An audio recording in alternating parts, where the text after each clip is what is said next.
అందరికీ నమస్కారం. Welcome to our channel. అమ్మ చెప్పిన కథలకు స్వాగతం సుస్వాగతం. ఈనాటి కథ త్యాగం. పూర్వము త్రిలింగ రాజ్యమును శ్రీకాంతవర్మ అనే రాజు పరిపాలించేవాడు. అతడికి కీర్తి తెచ్చుకోవాలనే కోరిక ఎక్కువగా ఉండేది. ఏ పని చేసినా ఇతరుల కంటే ఘనంగా ఉండాలని కూడా అనుకునేవాడు. ఒకసారి అతనికి తన రాజ్యం నడిబొడ్డున ఒక గంటను ఏర్పాటు చేయాలని కోరిక కలిగింది. ఏ రాజ్యంలోనూ లేని పెద్ద గంటను తయారు చేయించాలని అనుకున్నాడు. మంత్రులకు ఒక ఆలోచనను చెప్పాడు. వారు రాజ్యం నలుమూలలకు చారులను పంపి అటువంటి గంటను తయారు చేయగల సామర్థ్యము రాజధాని నగరంలోని విశ్వనాథాచారికి మాత్రమే ఉన్నదని తెలుసుకున్నారు. విశ్వనాథాచారి ఒక శిల్పి. అతడు అనేక దేవతల విగ్రహాలను, ధ్వజస్తంభాలను, మకర తోరణాలను, గంటలను లోహాలతో చేశాడు. శిలను శిల్పాలుగా చేయడంలో కూడా పేరు పొందాడు. అతనికి ఒకే ఒక కుమార్తె ఉన్నది. ఆమె అందాల భరిణ. విశ్వనాథాచారి కూతురిపై పంచప్రాణాలు పెట్టుకున్నాడు. అతని కుమార్తె రేణుకకు కూడా తండ్రి అంటే వల్ల మాలిన ప్రేమ. శ్రీకాంతవర్మ విశ్వనాథాచారిని తన మందిరానికి పిలిపించాడు. అతనితో, శిల్పాచార్య, మీ గురించి, మీ కళా నైపుణ్యత గురించి మేము విన్నాము. అందుకే మేము మీకు ఈ పనిని అప్పగిస్తున్నాము అని అన్నాడు. ఈ ప్రపంచంలోనే పెద్దది అయిన గంటను తయారు చేయాలి. అది మీ వల్లనే అవుతుందని మా మిత్రులు అంతా చెబుతున్నారు. మీకు కావలసినంత ధనం తీసుకోండి. 3 నెలలలో సుందరమైన పెద్దదైన గంటను తయారు చేసి ఇవ్వండి అన్నాడు రాజుగారు. విశ్వనాథాచారి ఆనందంగా అంగీకరించాడు.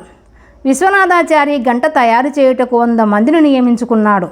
గంటను తయారు చేయుటకు కావలసిన లోహాలను, ఇతర పదార్థాలను కూడా సమకూర్చుకున్నాడు. అందరూ కలిసి రాత్రింబవళ్ళు పనిచేసి గంట యొక్క అచ్చును తయారు చేశారు. గంటకు కావలసిన పదార్థాలను తగిన నిష్పత్తిలో కలిపి కరిగించారు. గంట తయారు చేసే ముహూర్తం నిశ్చయించారు. ఆ సమయానికి రాజు, మంత్రులు, ఇతర అధికారులు కూడా విశ్వనాథాచారి శిల్పశాలకు వచ్చారు.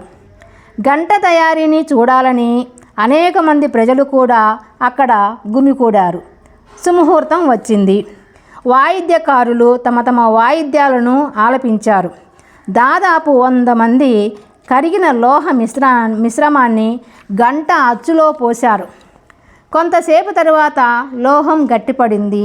గంట తయారైంది. కానీ దురదృష్టం, గంటకు పగులు ఉన్నది. దాని వలన అది సరియైన ధ్వనిని కలుగచేయటం లేదు. విశ్వనాథాచారి నిరాశపడ్డాడు. శ్రీకాంతవర్మకు కోపం వచ్చింది. దానిని దిగమింగుకున్నాడు. విశ్వనాథాచారిని పిలిచి, మీరెంతో సమర్థులని, గొప్పవారని విన్నాను. కానీ ఒక గంటను తయారు చేయటంలో విఫలమయ్యారు. మీకు మరొక అవకాశం ఇస్తున్నాను. కావలసినంత ధనం తీసుకోండి.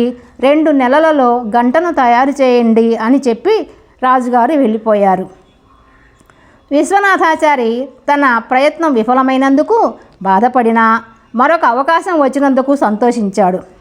విశ్వనాథాచారి, అతని సహచరులు రెట్టించిన పట్టుదలతో కృషి చేశారు. గంటను పోతపోసే సమయం వచ్చింది. రాజు తన పరివారంతో వచ్చాడు. ముహూర్త సమయం కూడా వచ్చింది. సంగీత కళాకారులు సంగీతం వినిపించసాగారు. కరిగిన లోహ మిశ్రమంలో అచ్చులో పోయబడింది. కొంతసేపు తరువాత లోహం ఘనీభవించింది. గంట తయారైంది. గుమిగూడిన జనం మధ్య గంటను మ్రోగించారు. కానీ చక్కని సంగీత ధ్వని వినిపించలేదు. గంటను పరీక్షించారు. గంటలో అక్కడక్కడ సూక్ష్మ రంధ్రాలు ఉన్నాయి. విశ్వనాథాచారి తల వంచుకున్నాడు. తాను, తన సహచరులు ఎంతో జాగ్రత్తగా ప్రతి చిన్న విషయాన్ని కూడా పరిగణలోకి తీసుకుంటూ గంటను తయారు చేశారు. కానీ విధి వక్రించి గంట సరిగా తయారు కావడం లేదు. శిల్పాచార్యునిగా తనకున్న పేరు దీని వలన పోతున్నది. రాజుగారి కోపానికి గురి కావలసి వస్తున్నది అని ఆవేదన చెందాడు. రాజు తల వంచుకున్న విశ్వనాథాచారి వంక ఒకసారి చూసి తన పరివారంతో వెళ్ళిపోయాడు. తరువాత విశ్వనాథాచారిని తన మందిరానికి పిలిపించాడు. ఓ శిల్పి, నీవు నా ఆశలను వమ్ము చేస్తున్నావు. ఎంతో ప్రతిష్టాత్మకమైన పనిని నీకు అప్పచెబితే నీవు బాధ్యతారాహిత్యంతో ప్రవర్తిస్తున్నావు. ఇది క్షమించరాని నేరము. మీకు మరొక నెల సమయం ఇస్తున్నాను. నీవు నాకు చక్కని గంటను తయారు చేసి ఇవ్వాలి, లేకపోతే నీ తలను నేను తీసుకుంటాను అని హెచ్చరించాడు. విశ్వనాథాచారి బాధగా ఇంటికి తిరిగి వచ్చాడు. రేణుక నాన్న అంటూ ఎదురు వచ్చి ప్రేమగా పలకరించినా మాట్లాడకుండా విశ్వనాథాచారి తన గదికి వెళ్ళి కుర్చీలో కూర్చున్నాడు. రేణుక తండ్రి గదికి వెళ్ళింది. అక్కడ ఆమె తండ్రి విచారంగా ఉండటం గమనించి, ఏమిటి నాన్న, ఎందుకు అలా ఉన్నారు? ఆ గంట గురించే కదా, ఇంకొకసారి ప్రయత్నించండి అన్నది. విశ్వనాథాచారికి దుఃఖం ఆగలేదు. రాజు తనను ఉరి తీయటం ఖాయం. అప్పుడు తన ముద్దుల కూతురు ఒంటరిదవుతుంది. ఈ అమాయకురాలు ఈ లోకంలో ఎలా జీవిస్తుంది అని ఆలోచించి మరింత చింతాక్రాంతుడయ్యాడు. రేణుకకు తండ్రి పరిస్థితిని చూసి బాధ వేసింది.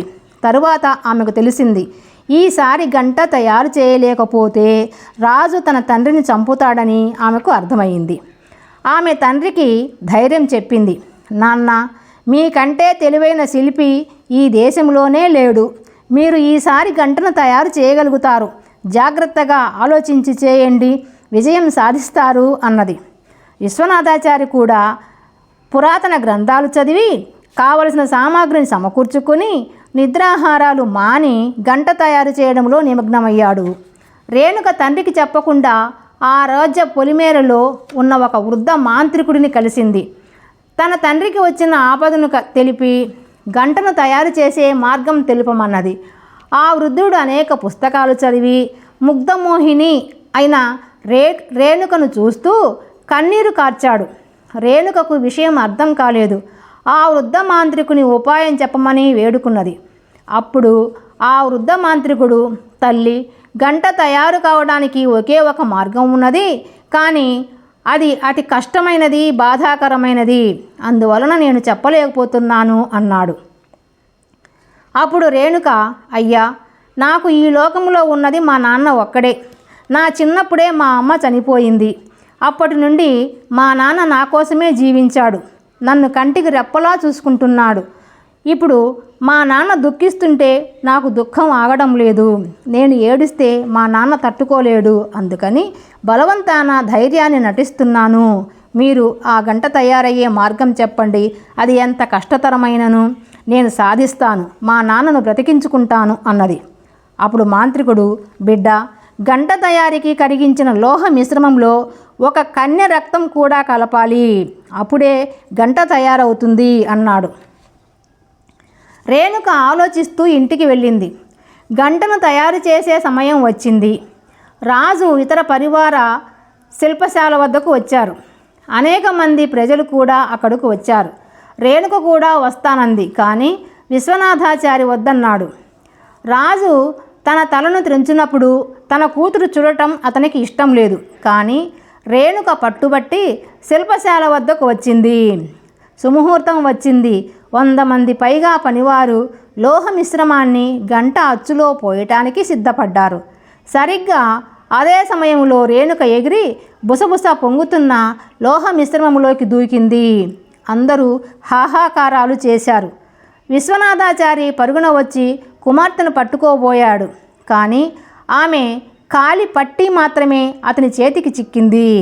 అపురూప లావణ్యవతి ముద్దుగుమ్మ శిల్పాచారుని గారాల పట్టి ఆ లోహ మిశ్రమంలో కలిసిపోయింది. మిశ్రమం గంట అచ్చులో పోశారు. కొద్దిసేపు తరువాత గంట తయారైంది. అది సుందరంగా ఉన్నది. దానిని మ్రోగిస్తే చక్కని ధ్వని వినిపించింది. రాజు విశ్వనాథాచార్యుని సత్కరించాడు. అందరూ అతనిని మెచ్చుకున్నారు. కానీ విశ్వనాథాచారికి గుండెల్లో బాధ, చేతిలో కుమార్తె కాలిపట్టి మాత్రమే మిగిలింది. గంటను నగరం నడిబొడ్డులో ఒక స్తంభానికి వేలాడదీశారు. దానిని మ్రోగించినప్పుడు చక్కని సంగీత ధ్వని నగరం అంతటా వినిపిస్తున్నది.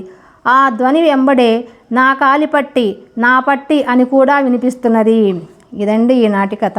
ఈ కథ మీకు నచ్చినట్లయితే లైక్ చేయండి, షేర్ చేయండి, సబ్స్క్రైబ్ చేసుకోండి. మీ అభిప్రాయాన్ని కామెంట్ రూపంలో తెలియజేయండి.